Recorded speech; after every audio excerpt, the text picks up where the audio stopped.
Olá, bom dia a todos. Bem-vindos à coletiva das estatísticas do setor externo, com Fernando Rocha, chefe do Departamento de Estatísticas do Banco Central, que fará uma apresentação. Depois nós vamos abrir as perguntas. Oi, Fernando, bom dia. Bom dia, Carla. Bom dia a todos. Vamos então dar início à divulgação das estatísticas do setor externo da economia brasileira para o mês de setembro. No mês de setembro, as transações correntes do balanço de pagamentos permaneceram em trajetória de aumento, seja na comparação interanual do mês de setembro, ou no acumulado do ano, ou nos últimos 12 meses. Essa tendência já vem ocorrendo há uns 6, 7 meses e permaneceu agora em setembro. No mês, as transações correntes do balanço de pagamentos tiveram um déficit de 6,5 bilhões de dólares, né? Esse resultado representou um aumento significativo em relação a setembro do ano passado, pois em setembro do ano passado houve um ligeiro superávit. Na verdade, o resultado em transações correntes de setembro de 2023 foi praticamente equilibrado, apresentou um ligeiro superávit de 0,3 bilhão de dólares, né? Então, quando a gente compara um superávit de 0,3 bilhão com um déficit de 6,5 bilhões, houve um aumento nesse déficit, uma piora nesse resultado, de 6,8 bilhões nessa comparação interanual do mês de setembro de 2024 com setembro do ano anterior. Quando a gente olha os componentes das transações correntes, todos variaram na mesma maneira, ou seja, variaram para contribuir com esse aumento do déficit, né? Destacando-se particularmente o superávit da balança comercial. A balança comercial brasileira permanece apresentando superávites, a meu ver, significativos, mas esses superávites têm sido menores neste ano de 2024 em relação a 2023. Então, uma redução, né, no superávit da balança comercial contribui para o aumento do déficit em transações correntes. Nesse mês de setembro, quando a gente compara com setembro do ano anterior, a redução do superávit comercial atingiu 43,3%. Em dólares correntes, isso significa uma redução no superávit de 3,7 bilhões de dólares, né? O que é mais da metade dos 6,8 bilhões de aumento no déficit corrente como um todo, né? O déficit corrente, o superávit da balança comercial, portanto, atingiu 8,5 bilhões de dólares em setembro de 2023 e se reduziu para 4,8 bilhões de dólares em setembro de 2024, né? Como eu disse, isso responde por mais da metade do aumento do déficit em transações correntes, para ser mais preciso, 54%. Né? Neste mês, para a gente ter uma redução mais intensa assim, do superávit comercial, a gente teve pelo lado das exportações, uma estabilidade. As exportações foram 28,9 bilhões em setembro de 2023, passaram para 29 bilhões em setembro de 2024, um aumento de pouco menos de 100 milhões de dólares, né? Então, 0,3%, o que representa uma estabilidade. E enquanto as exportações permaneceram estáveis, as importações cresceram 18,4%, né? Seguindo uma trajetória de aumento das importações, que é devido a uma maior demanda dos residentes no país por bens, e uma parte dessa demanda por bens, dessa demanda maior por bens, é dirigida ou direcionada, sendo satisfeita pelo aumento das importações, né? Então, essa parte de aumento de consumo de diversos itens, tanto bens de consumo quanto bens duráveis, ou investimento, uma parte dela se dirige para bens importados, e com isso a gente vê um reflexo de aumento nas importações brasileiras, uma redução do superávit da balança comercial e, por isso, uma redução também no déficit em transações correntes. Mas a gente tem outros componentes também das transações correntes que, nesse caso, aumentaram os seus déficits, contribuindo diretamente para o aumento do déficit de transações correntes. O segundo componente que eu queria destacar é a balança de serviços. Na balança de serviços, houve um aumento de 1,5 bilhão no déficit na conta de serviços. Ele foi de 3,5 bilhões em setembro de 2023, passou para 5 bilhões de dólares em setembro de 2024, é um aumento de 44%, né? Também contribuindo para o aumento do déficit em transações correntes. No caso das renda primária, a variação em dólares correntes do déficit de setembro de 23 para setembro de 24 também atingiu 1,5 bilhão de dólares, ou seja, em números, em valores nominais, eles tiveram a mesma contribuição, né? Tanto serviços quanto a renda primária contribuíram cada um com 1,5 bilhão de dólares para o aumento, né, no déficit corrente, mas em termos percentuais, esse crescimento do déficit de renda primária foi na faixa de 28, 29%. Né? Com isso, a gente tem um cenário em que há um aumento na demanda por importações, na demanda por bens importados, há um aumento na demanda por serviços importados, a razão aí é a mesma, né? Maior crescimento da economia brasileira, o maior crescimento do consumo, seja de bens de consumo, de bens duráveis ou de investimentos, puxando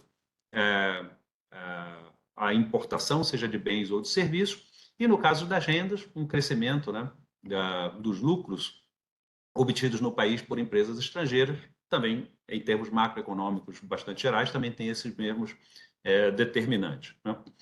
Olhando agora, primeiramente, para a balança comercial de bens, né? Posteriormente nós vamos detalhar a conta de serviços e a conta de renda primária, mas então essa redução, né, de 43% no saldo comercial de bens em setembro de 2024 contra setembro de 2023, né, chegando a um saldo a um superávit de 4,8 bilhões de dólares, né, foi função, como eu mencionei, do aumento das importações, 18%, enquanto as exportações permaneceram praticamente estáveis, uma pequena variação positiva, 3%. Né? No caso das exportações, nós tivemos dois movimentos que se compensaram no mês. Houve um aumento das quantidades exportadas, então, né, nos preços internacionais dos bens vendidos pelo Brasil. Então, esses dois fatores se compensaram e levaram a praticamente a uma estabilidade nas exportações. Né? Quando a gente olha no acumulado do ano, se destaca um ponto importante, a meu ver. É por isso que eu tenho dito que, embora macroeconomicamente eu considere que as exportações ficaram estáveis, eu ressaltei que houve um ligeiro crescimento de 0,3%. Né? E isso é importante porque, quando a gente olha o valor acumulado no ano, as exportações acumuladas de janeiro a setembro estão nos maiores valores da série para qualquer outro ano no período de janeiro a setembro também. Ou seja, então, embora haja uma estabilidade nas exportações, essa estabilidade se dá nos valores recordes da série, e eu acho que isso é uma coisa importante a se destacar. Pelo lado das importações, nós tivemos um aumento, esse aumento de 18% no valor importado foi devido principalmente ao aumento de 25% nas quantidades importadas, né?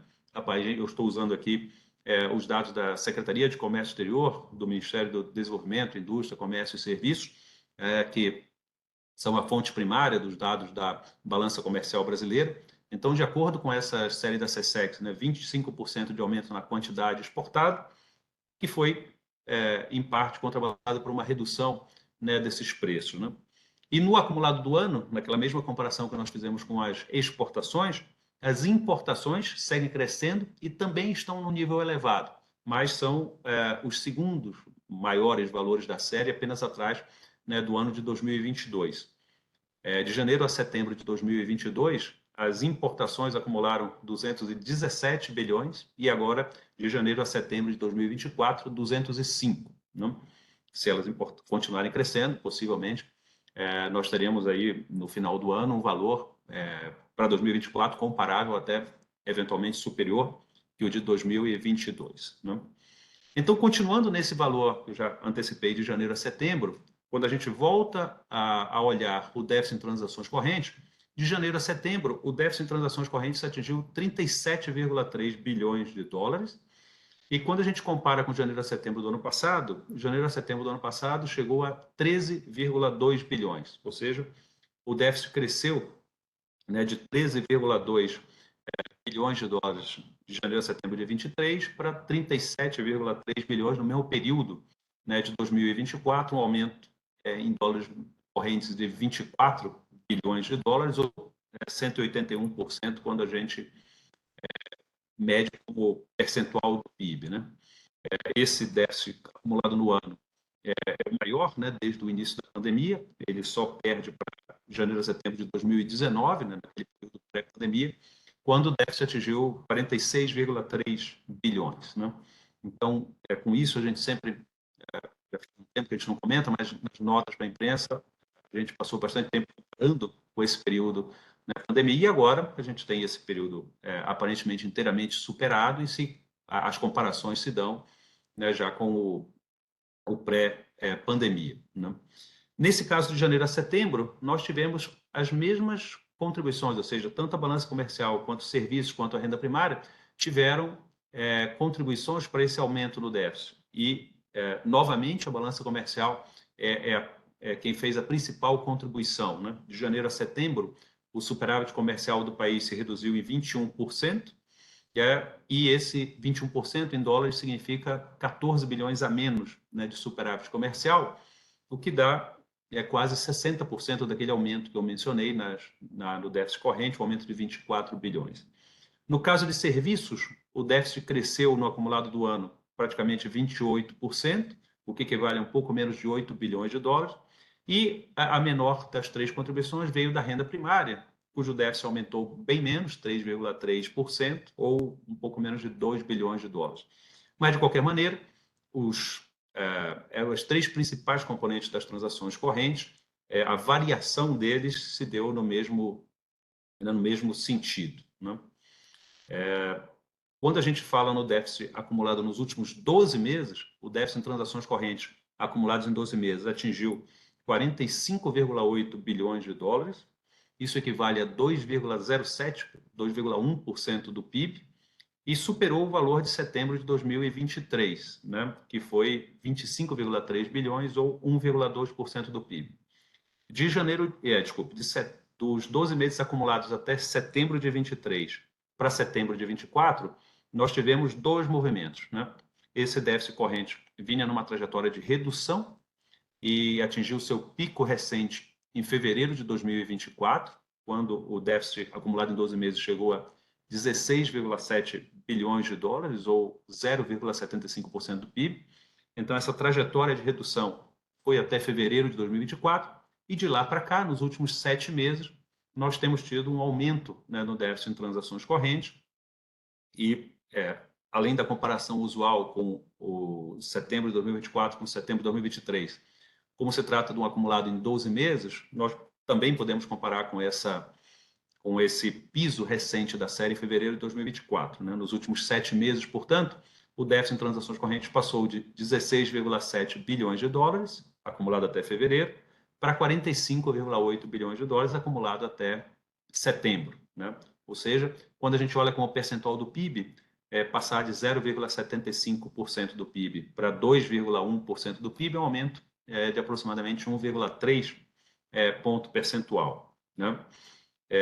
Não obstante isso, um déficit em transações correntes de 2% do PIB me parece um pouco abaixo da norma para a economia brasileira, que, se não me falha a memória, seria algo como 2,5% do PIB de déficit, alguma coisa, mas, como a gente vai ver em seguida, esse resultado permanece financiado com recursos, com investimentos estrangeiros, principalmente aqueles investimentos estrangeiros de longo prazo, né, um investimento direto, de forma bastante tranquila, né?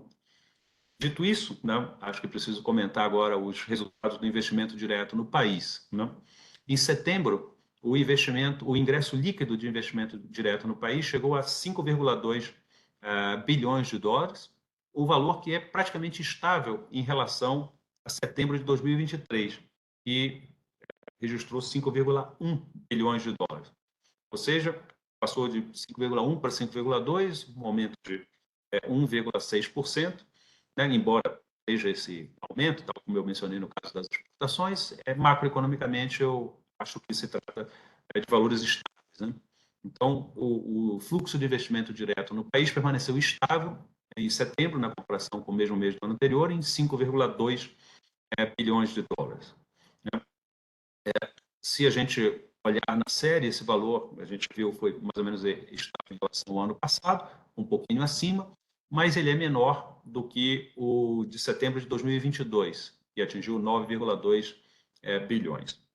Quando a gente passa para o acumulado do ano, de janeiro a setembro, o investimento direto no país chegou a 56,4 bilhões de dólares, com um crescimento de 13% em relação ao ano anterior. Nesse caso, acho que a taxa de crescimento fica mais expressiva, né? Então, o crescimento nos valores do investimento direto nessa base de comparação fica mais clara, né? Por fim, a última comparação habitual que a gente faz dos fluxos do balanço de pagamentos, que são o acumulado nos últimos 12 meses, para o investimento direto, setembro foi o quarto mês seguido que este valor permaneceu acima de 70 bilhões de dólares, né?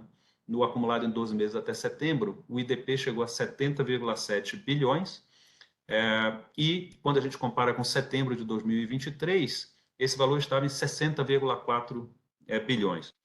Portanto, a gente tem nessa comparação, né, do investimento direto em 12 meses, setembro de 2023 para setembro de 2024, um aumento de um pouco mais de 10 bilhões de dólares de ingresso de investimento direto no país, o que dá 17%, né, de aumento. Com o percentual do PIB, nesse mesmo período, lá em setembro de 2023, era 2,7% do PIB, e agora chegou a 3,2% do PIB. Então, nessa comparação usual que a gente tem no déficit em transações correntes de 2,07% ou 2,1% do PIB, com a sua principal fonte de financiamento, que é o investimento estrangeiro direto, o investimento estrangeiro direto está em 3,2% do PIB, ou, se a gente para essas duas magnitudes, 50% acima do déficit em transações correntes, mostrando que os ingressos de investimento direto no país continuam bastante superiores ao necessário para financiar o déficit corrente. Por isso, a situação, né, do balanço, do setor externo da economia brasileira como um todo, permanece bastante favorável. No caso, ainda olhando os dados da tabela 1 da nota para a imprensa sobre o balanço de pagamentos, um último comentário sobre os investimentos em carteira no país, os investimentos em portfólio no mercado doméstico. Na tabela 1, na verdade, tem o conjunto dos investimentos em portfólio, e a gente sempre destaca com maior ênfase os investimentos no mercado doméstico, né, os investidores estrangeiros, em termos líquidos, comprando títulos de renda fixa ou ações no mercado doméstico. No mês de setembro, houve ingressos líquidos de 3,1 bilhões de dólares, permanecendo aquela dicotomia, digamos, entre os dois instrumentos, com ingressos de 4,3 bilhões em títulos de renda fixa e saída líquida de ações e de fundos de investimento de 1,3 bilhão. Né? Ou seja, esses ingressos em títulos de renda fixa são muito mais do que suficientes para compensar as saídas, então nós temos um ingresso líquido nesta modalidade. A gente, em geral, é claro que o ingresso nesse mês contribui para financiar as contas externas, mas esta conta tem mostrado nos últimos meses, nos últimos anos, um comportamento bastante volátil, alternando ingressos e saídas, né? Acho que isso fica claro quando a gente olha os dados acumulados no ano. No ano, houve um ingresso de 2,1 bilhões.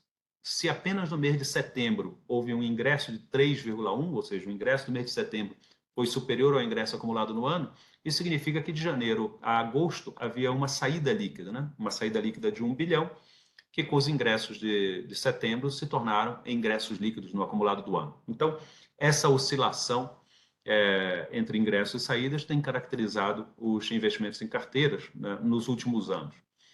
O resultado do ano também, esses 2,1, eles são o resultado de comportamentos muito distintos nesses dois instrumentos, né? Da mesma forma como em setembro houve ingressos em renda fixa e saída em ações.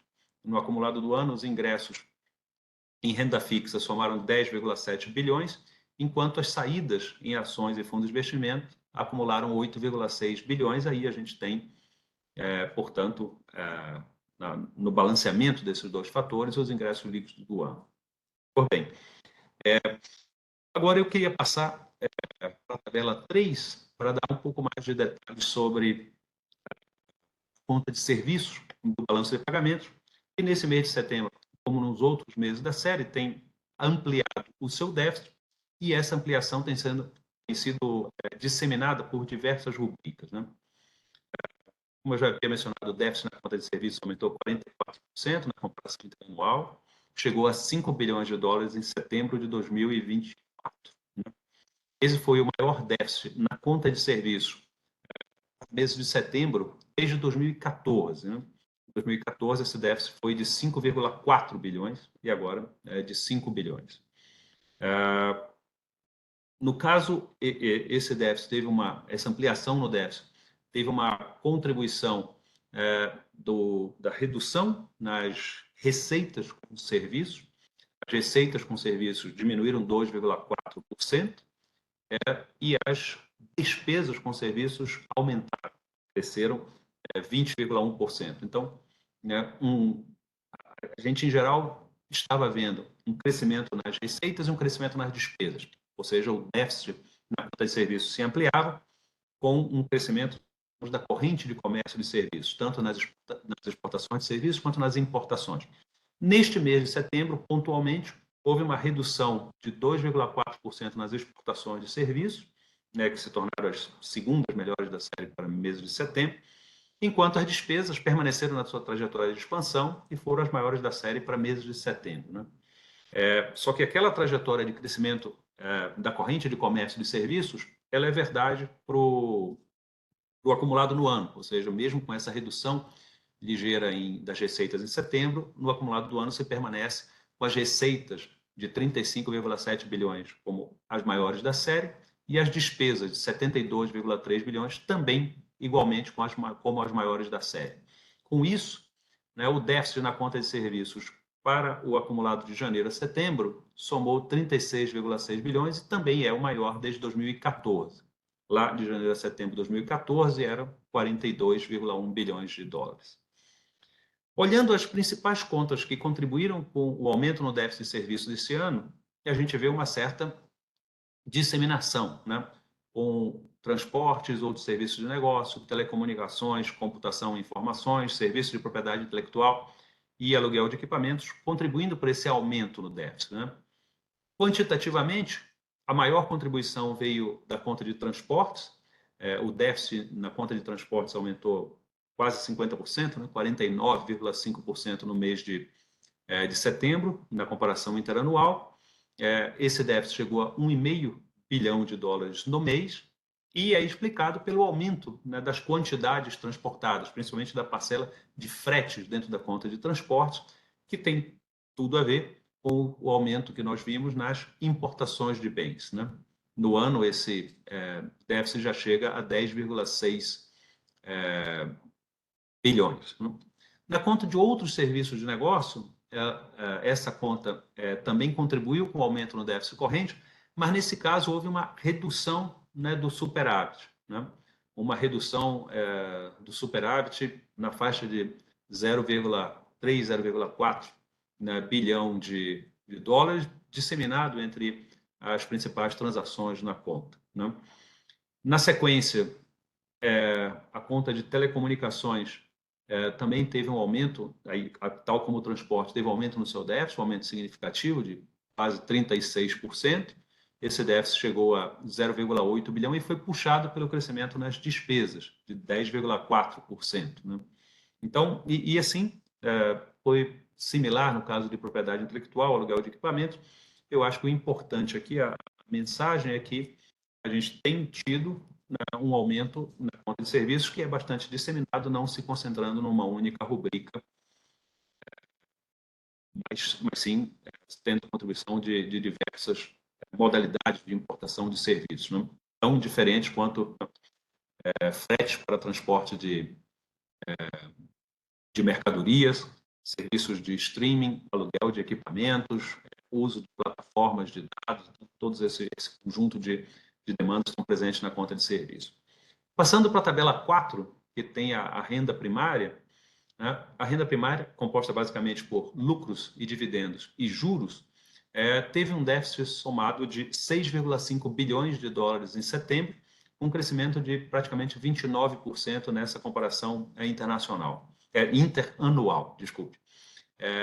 Esse crescimento foi mais significativo no mês de setembro. A gente vai ver que teve uma redução de receitas e um aumento de despesas, que significa esse impacto.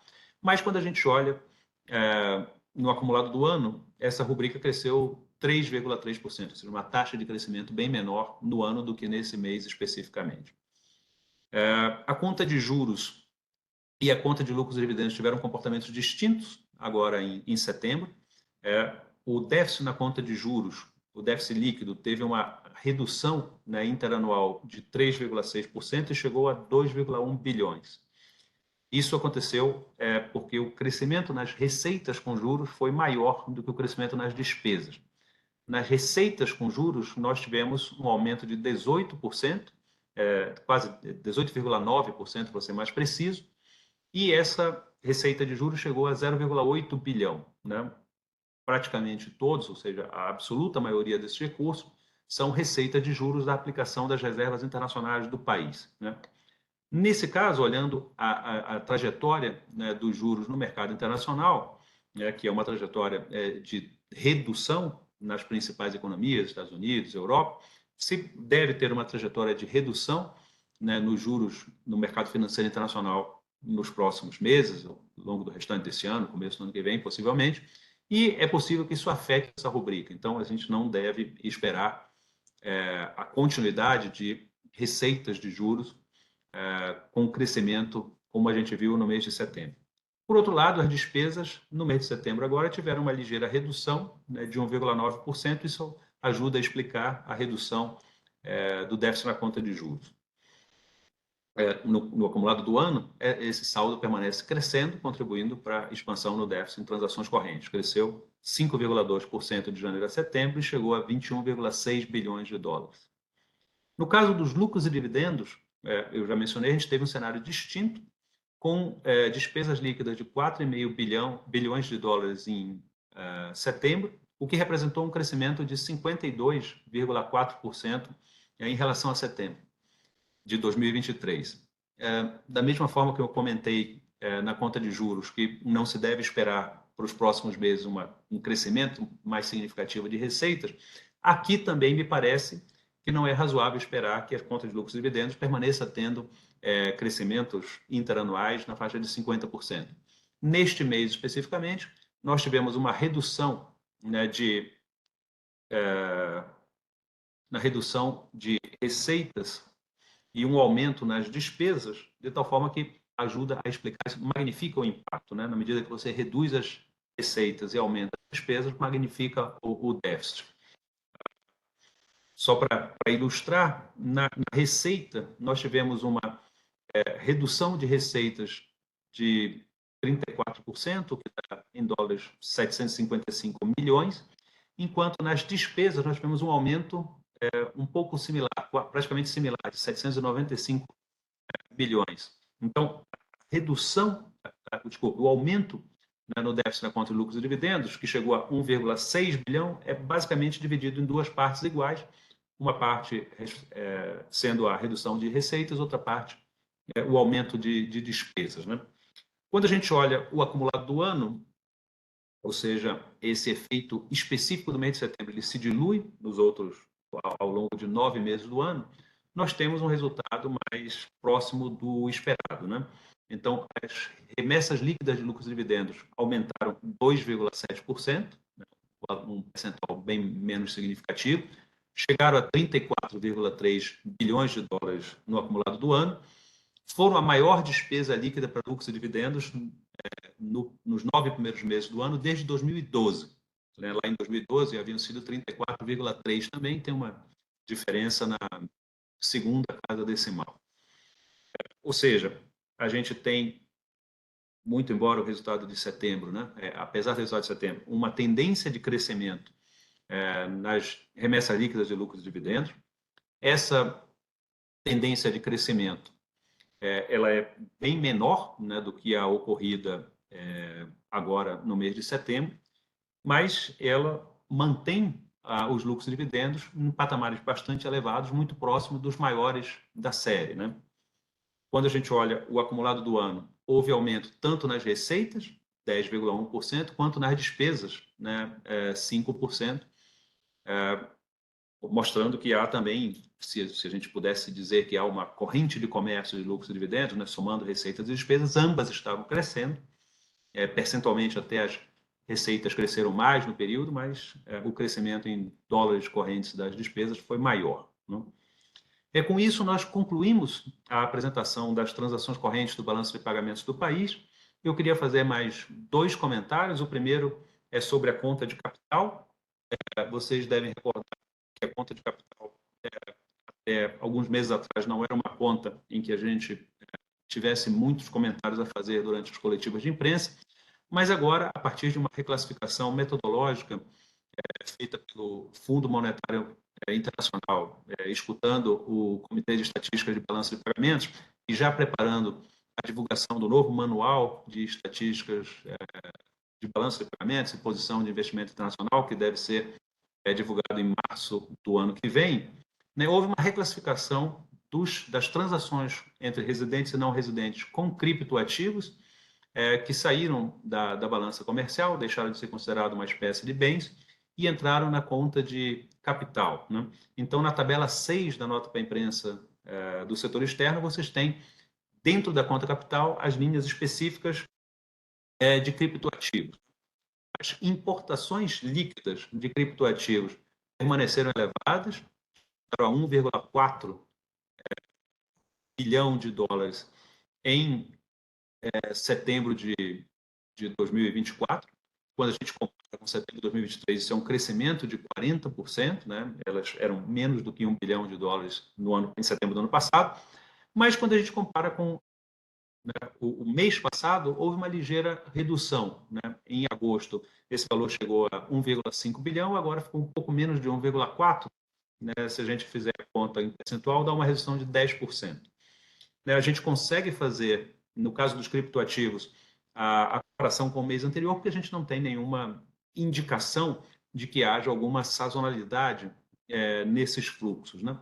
Então, isso é só para mostrar que, quando a gente olha a comparação internacional, as importações líquidas de criptoativos continuam se acelerando bastante, mas quando a gente olha os dados com o mês anterior, elas tiveram uma redução. Né? Isso não necessariamente indica que elas chegaram no teto, mas ajuda a olhar a dinâmica dos criptoativos também, comparar com os dados do mês anterior. No ano, claro, as importações de criptoativos, né, continuam na comparação do acumulado de 2024 com 2023, se acelerando bastante, chegaram agora próximo de 13 bilhões de dólares e já superam todo o acumulado de janeiro a setembro, todo o acumulado do ano passado, né, de janeiro a dezembro, né, de 2023. Por fim, quando a gente olha os dados do investimento direto no país, claro, já mencionei que eles chegaram a 5,2 bilhões de dólares em setembro de 2024, permaneceram estáveis em relação a setembro do ano passado. Né? A gente tem 3 componentes, né, nesta rubrica. A participação do capital, excluindo reinvestimentos, que são aqueles novos investimentos realizados na economia brasileira. A segunda parcela é o reinvestimento de lucros, ou seja, aquelas empresas estrangeiras que já atuavam no Brasil e que optaram por reinvestir seu lucro para expandir sua capacidade produtiva. E a terceira parte, operações intercompanhia, que são empréstimos feitos pela matriz para sua subsidiária no Brasil. Todas essas modalidades apresentaram fluxos líquidos positivos agora no mês de setembro, estão contribuindo, portanto, para os 5,2 bilhões. Né? No caso dos novos investimentos, esse valor atingiu 1,5 bilhão de dólares. No reinvestimento de lucro, 2,2 bilhões, constituindo o principal componente da conta de IDP no mês de setembro. E as operações intercompanhia também tiveram ingressos líquidos de 1,5 bilhão de dólares. Dessa forma, os investimentos diretos no país foram bem distribuídos entre os seus 3 componentes, né? Mostrando isso pode ser interpretado como indicador de resiliência do investimento direto no país. Bom, com isso, eu encerro os pontos que eu tinha preparado para trazer para cá. Devolvo a palavra para a Carla, para que ela organize aí as eventuais perguntas que vocês tenham. Muito obrigado. Obrigada, Fernando. Vamos abrir as perguntas agora. Quem tiver uma, basta levantar a mão aqui pelo sistema. Temos uma do Alex Ribeiro. Pois não. Bom dia, Alex. Publicou aqui uma reportagem falando que é sobre os fluxos no câmbio contratado, financeiros, e aí tinha uma opinião nessa matéria ali de que eles estavam mais ligados, tinha uma presença muito importante ali de fluxos de investimentos brasileiros para o exterior. Isso que estaria afetando ali o fluxo negativo nesse segmento financeiro do câmbio. Eu queria ver se vocês estão notando alguma coisa ali, olhando, espiando dados do balanço, tentando acontecer ver o que está acontecendo. Se tem alguma dica do que está acontecendo aí. Obrigado. Opa, muito obrigado, Alex, pela pergunta. Essa pergunta ela me dá a possibilidade de fazer dois comentários, que talvez em geral a gente não comente aqui, mas eu posso aproveitar o gancho para fazer o comentário. O primeiro comentário é mais metodológico, né? A gente tem dois tipos de informações e estatísticas do setor externo da economia brasileira. Digamos assim, o primeiro, mais tempestivo, é esse que o Alex mencionou, o movimento de câmbio contratado. Essa estatística é publicada todas as quartas-feiras, às 14h30, numa publicação que chama Indicadores Econômicos Selecionados. E, quando ela é divulgada no site do Banco Central, toda quarta-feira ela traz os dados até a sexta-feira da semana anterior e traz os dados diários, né? Então, é uma estatística bastante tempestiva e bastante granular, bastante desagregada, né? Tanto que tem os dados diários. Essa estatística ela reflete de uma forma simples os ingressos e saídas de câmbio na economia brasileira. Eu digo forma simples porque ela é separada em 4 grandes grupos. Primeiro, ela é separada em 2 grupos, digamos assim: as exportações e importações de bens, ou a balança comercial cambial, e todo o resto, né? A gente chama na tabela do mercado de câmbio contratado de financeiro. Mas, na verdade, a gente está tratando ali tudo o que não é exportação e importação de bens. Então, a gente tem 4 grupos, que são as exportações, que são os ingressos de câmbio na economia brasileira derivado das vendas de produtos brasileiros ao exterior, as importações de bens também, que são o contrário, né? O pagamento que é feito pelos importadores brasileiros por ter adquirido mercadoria no exterior, e as compras de câmbio e as vendas de câmbio para todas as outras naturezas. É por isso que a gente não pode dizer que, digamos assim,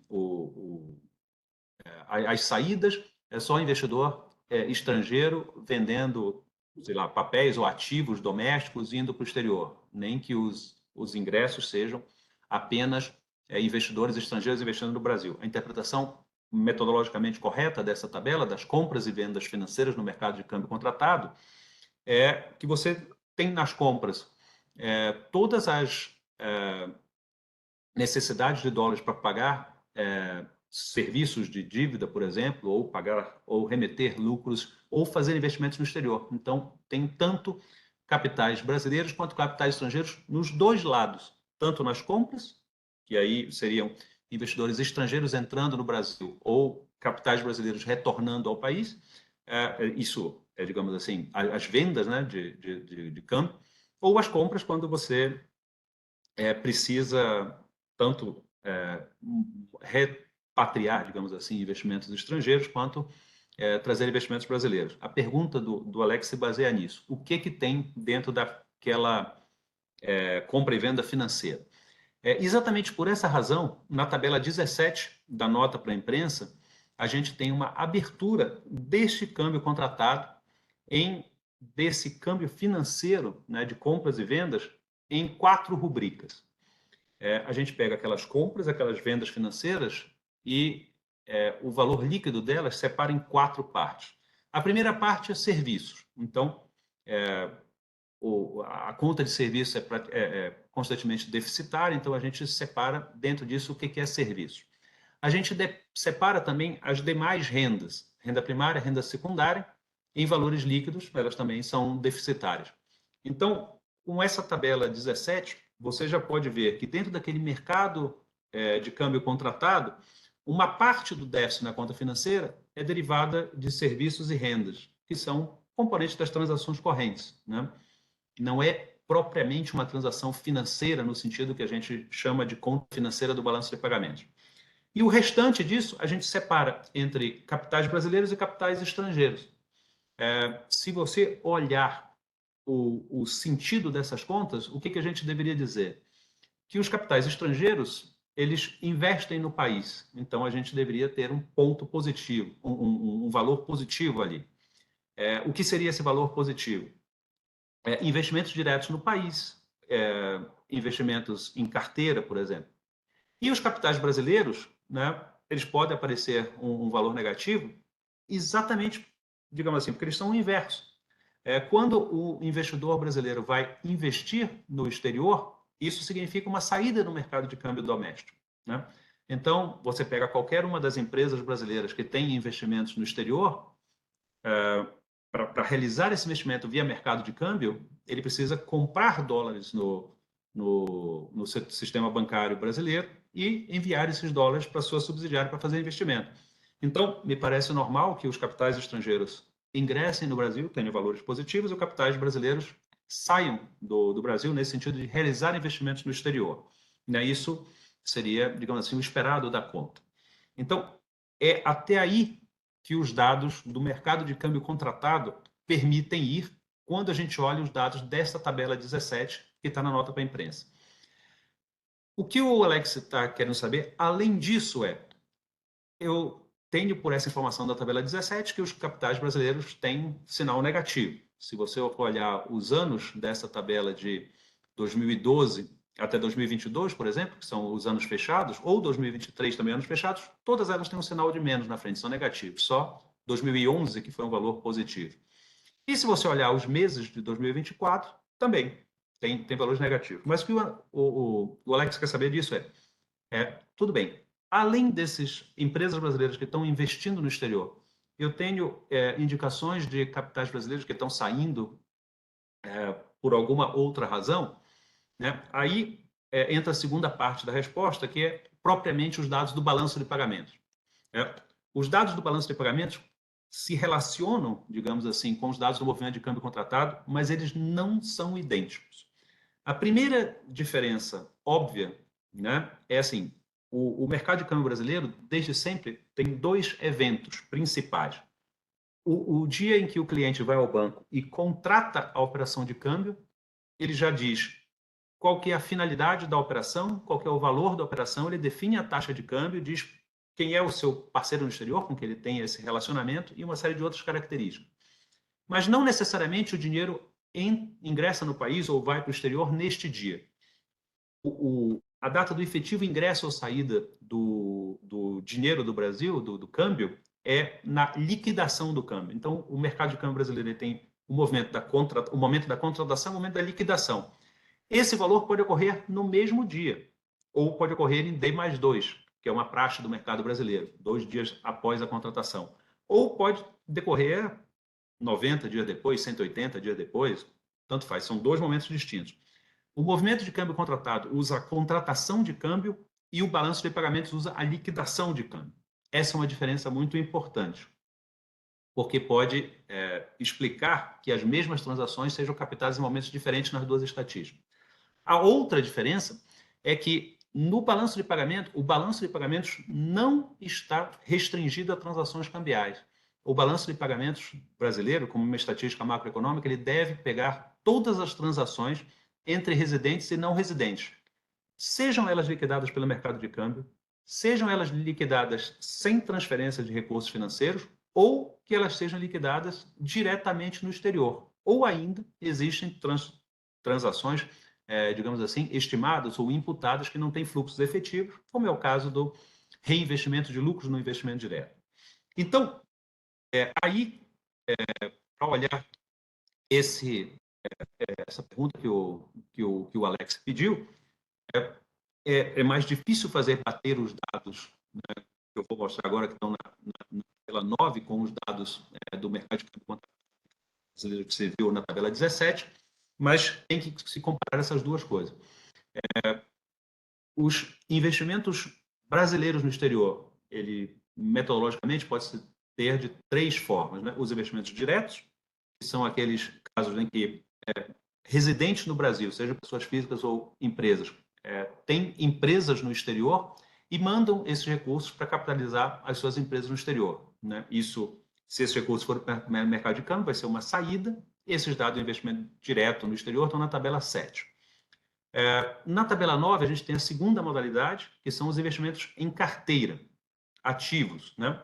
Que são aqueles residentes no Brasil que adquirem, em termos líquidos, investimentos no exterior. Eles podem ser ações, fundos de investimento, títulos de dívida, o que a gente comparou, no caso, viu isso no caso dos investidores estrangeiros do Brasil, os brasileiros também podem fazer no exterior. No mês de setembro, houve uma saída líquida de recursos de 413 bilhões. Esse sinal negativo aqui, ele significa uma redução do ativo externo, melhor dizendo. Então, o ativo externo é constituído quando o residente no Brasil investe no exterior. Esses 413, com sinal negativo, significa uma redução desse ativo externo. Então, esse dinheiro entrou no Brasil. No ano, há um aumento de ativo no exterior de 9,3 bilhões. Então, se você for comparar isso com os dados do mercado de câmbio, dizendo que esses valores tiveram alguma influência lá, e isso é real, embora não seja de 1 para 1, você teria que inverter os sinais aqui para adequá-los com os sinais do movimento de câmbio. Então, o que os dados da linha 10 da tabela 9 representam? Em setembro, houve uma redução de investimento em carteira ativo de 413 milhões. Ou seja, os residentes no Brasil diminuíram seus investimentos em carteira no exterior. Isso pode ser entendido como um retorno desses ingressos. Nos termos do mercado de câmbio, isso seria um fluxo de ingresso, portanto, teria um sinal positivo. No ano de janeiro a setembro, houve um aumento desses investimentos brasileiros no exterior em 9,3 bilhões. Se esse dado estivesse no balanço no mercado de câmbio, isso seria uma saída de recursos de 9,3 bilhões, que teria um sinal de menos. Então, entendendo essas duas contas, acho que te traz mais elementos para a pergunta que você fez. A terceira modalidade são outros investimentos ativos. Nos outros investimentos, a gente tem a constituição de depósitos no exterior, empréstimos, créditos comerciais e outros, né? O que são os empréstimos? É evidente, né? Os brasileiros dando empréstimos para residentes no exterior.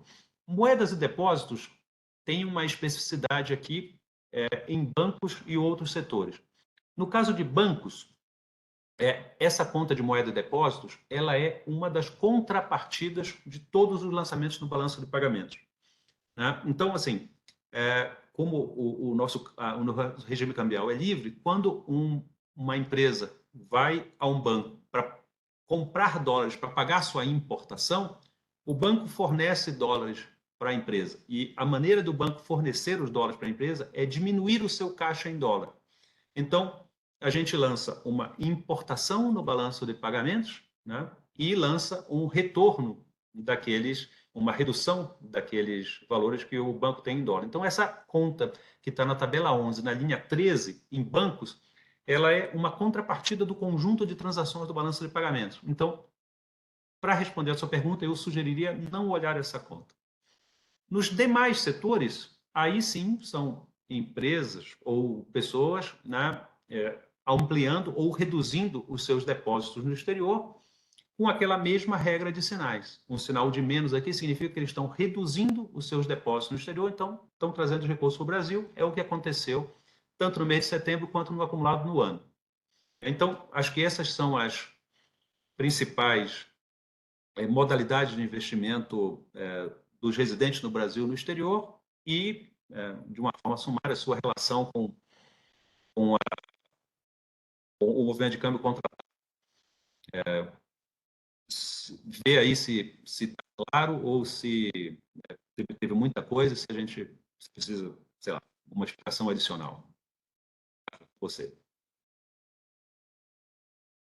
Obrigada, Fernando.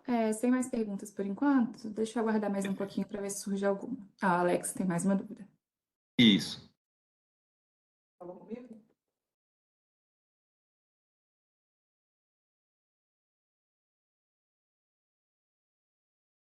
Alex, nos escuta? O Opa, eu microfone dele. estou falando Agora aqui que há abriu. meia hora. Estou falando há meia hora, desculpa, com o microfone desligado. O microfone fechado, né? Vamos começar aqui. Ó, não, a Valeu. pergunta foi esclarecida aqui, não tem nenhuma dúvida mais. Eu queria colocar já uma outra pergunta, que é o seguinte, sobre quanto esse crescimento econômico aqui, né, a economia que está operando acima da capacidade produtiva, está vazando para as importações líquidas, para o setor externo, né? Eu queria ver como que a gente pode acompanhar isso. Eu tenho um jeito de acompanhar, que é olhar um pouquinho o dado do PIB, a contribuição positiva, negativa para o PIB, né? Eu queria compreender melhor o link dessa coisa do PIB, né? Se esse daí é um bom termômetro disso, né? Qual que é o link disso com as contas que você está apresentando aqui, Fernando? Obrigado. Beleza, Alex. Muito obrigado. Vamos lá. É, a ideia do produto interno bruto, né, é medir cada período de tempo, né, trimestralmente, tipicamente, mas também as contas anuais seriam anualmente, mas medir a cada período de tempo o quanto a economia brasileira agregou de valor, né? Então, você vai os fluxos líquidos produzidos na economia brasileira, consumidos, isso é que o PIB quer medir. O IBGE faz essa conta, né? E se a gente olhar o PIB pelo lado da demanda, a gente vai ver que tem lá exportação de bens e serviços e importação de bens e serviços, né? Então, esses dois fatores estão diretamente presentes na estatística do PIB. E a gente vai ver, por exemplo, a exportação de bens e serviços crescendo ou reduzindo, a mesma coisa para as importações. E o IBGE e os analistas têm uma grande atenção em calcular a contribuição líquida, né, das exportações líquidas de bens e serviços para o crescimento do PIB. Então, é muito comum nos últimos trimestres, por exemplo, você ver esses analistas fazendo esses comentários, ou o próprio IBGE levantando esses dados, mostrando a demanda interna crescendo acima do PIB e a demanda externa contribuindo para reduzir o PIB. Então, você já pode pegar isso diretamente da estatística do PIB ou dos analistas que fazem essa conta. Bom, em termos, digamos assim, operacionais, né, os dados que o IBGE usa para a balança comercial de bens eles partem dos dados da SESEX e depois o IBGE faz um tratamento muito grande desses dados. No caso da exportação e importação de serviços, eles partem dos dados do Banco Central e fazem um tratamento nesses dados, né? Esse tratamento inclui, assim, nós divulgamos dados em dólares, eles divulgam os dados em reais, mas também estimar dentro da conta de serviços, por exemplo, que nós divulgamos os dados em valor, o quanto disso foi devido ao componente preço e o quanto foi devido ao componente quantidades, né? Qualquer valor pode ser obtido multiplicando preços por quantidades. Isso porque o IBGE, quando calcula o PIB, né, ele calcula o PIB em reais constantes, né, comparando, e vai mostrar quanto foi a evolução de quantidades. E esse preço ele usa o deflator para igualar, digamos assim, essa comparação de quantidades. Bom, em geral, quando assim, em qualquer nível de demanda, a demanda de uma economia aberta, ela é suprida pela produção doméstica e pela produção externa, né, em termos líquidos, né? Então, você pode ter um superávit comercial, que significa que você está destinando para o exterior, em termos líquidos, uma parte da sua produção. Então, essa demanda interna está maior. Mas o que nós estamos olhando, e o que eu procurei destacar durante a coletiva, quando apresentei os dados da balança comercial, era, por um lado, continuamos a ter superávites comerciais, a meu ver, bastante significativos. Por outro, então, isso quando eu olho o nível. Por outro lado, quando eu olho a taxa de variação entre dois períodos, esses superávites estão se reduzindo. Ou seja, aquela quantidade, digamos, que está sendo, em termos líquidos, exportado da economia brasileira, que se produz domesticamente, está sendo consumido no exterior, está se reduzindo. Então, eu acho que esse é um indicador relevante que precisa ser analisado. Assim, a redução da balança comercial ou, olhando de uma forma mais ampla, o aumento no déficit em transações correntes, né, significa que você está diminuindo aquela quantidade em termos líquidos de produção que você vende para ser consumida no exterior e aumentando a quantidade produzida no exterior que você está consumindo aqui. Então, esse é um indicador de que, assim, você tem que fazer uma análise para ver a cada momento do tempo em que nível isso está, mas essa variação, né, mostra que você tem um aumento, né, da demanda acima, né, da sua capacidade de oferta doméstica, que está sendo suprida pela oferta externa. Né?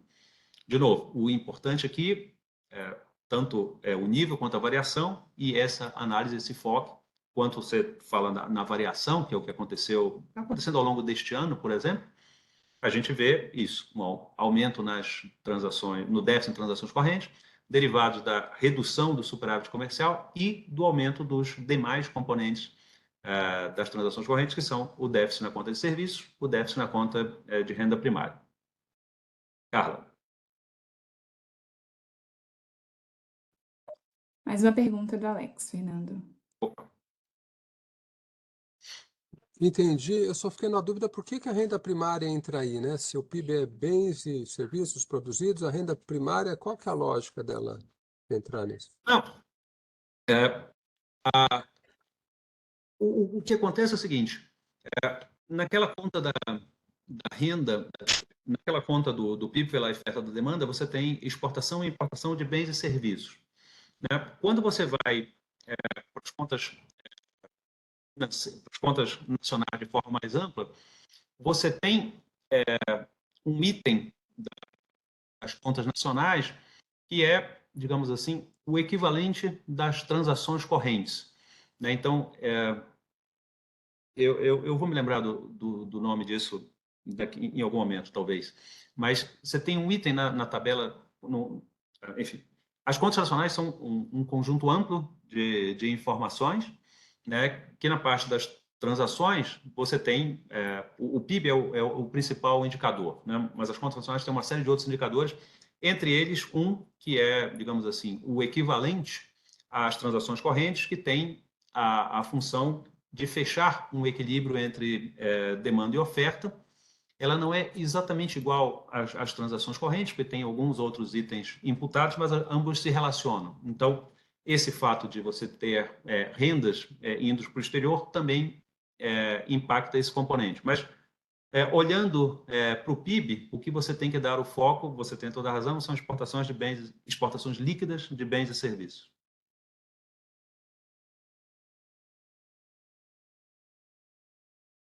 E eu acho que chama necessidade de financiamento, mas eu posso confirmar depois.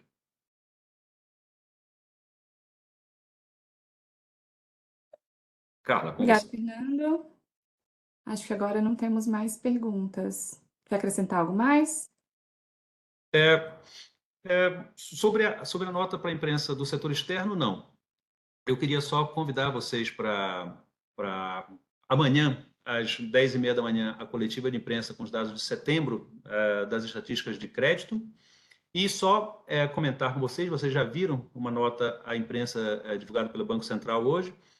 Nós tivemos que adiar a divulgação das estatísticas fiscais do mês de setembro, que estava originalmente prevista para 31 de outubro. Nós tivemos que adiá-la para dia 11 de novembro, em função de que, por causa da greve dos servidores da Secretaria do Tesouro Nacional, ou do movimento reivindicatório deles, nós não recebemos algumas informações relevantes para a produção das estatísticas fiscais, esse encaminhamento, esse envio das informações que nos subsidiam para a elaboração das estatísticas fiscais não foi feito.